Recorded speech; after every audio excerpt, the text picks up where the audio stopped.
Let's look at reduction formulae. When we're working with the reduction formula, we need to bear in mind our Cartesian plane and our cast diagram.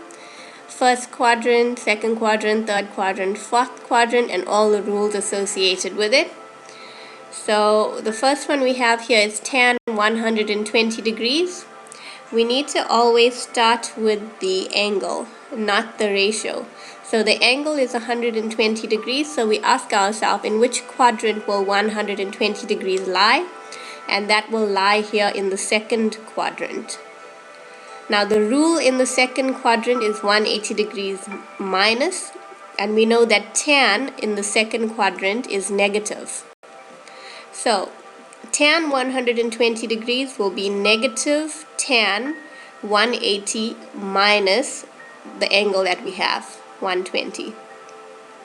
So that answer will be negative tan of 60 degrees. And 60 degrees is a special angle. We know that tan 60 is root 3. So negative tan 60 should be negative root 3. Let's look at another example here. Cos of 315. Again, we start with the angle 315. 315 would lie in the fourth quadrant here, between 270 and 360.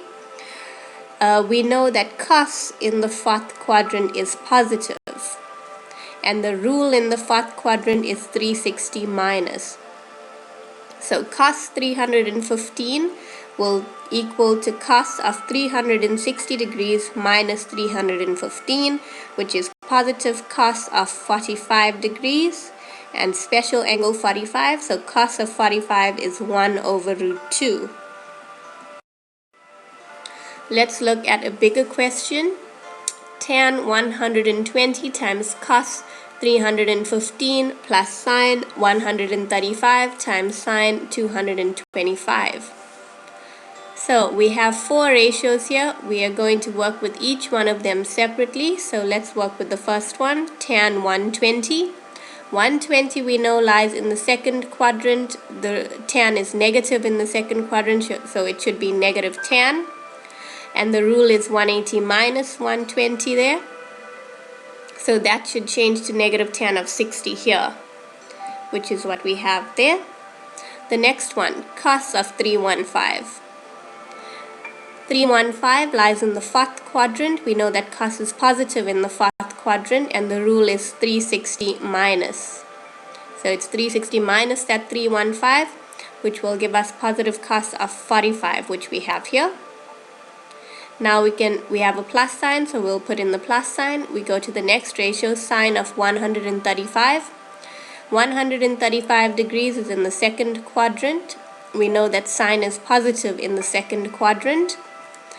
So the rule in the second is 180 minus, so that becomes sine of 180 minus 135, which is sine of 45, which we have there. Now we have sine of 225 last. 225 lies in the third quadrant, between 180 and 270 here. So sine of 225, we know that sine is negative in the third quadrant, so that should be negative sine. There we go. And the rule in the third is 180 plus, and the angle is 45 to give you 225. So that becomes negative sine 45, and we have that there. So you can see in this line here, we have reduced all the bigger angles from the question into angles that are less than 90 degrees, and that is the aim of reduction.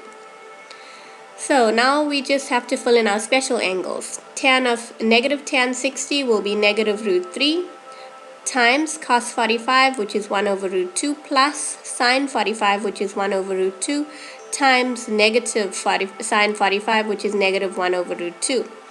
You can simplify that, so that becomes negative root 3 over root 2 minus a half as your final answer.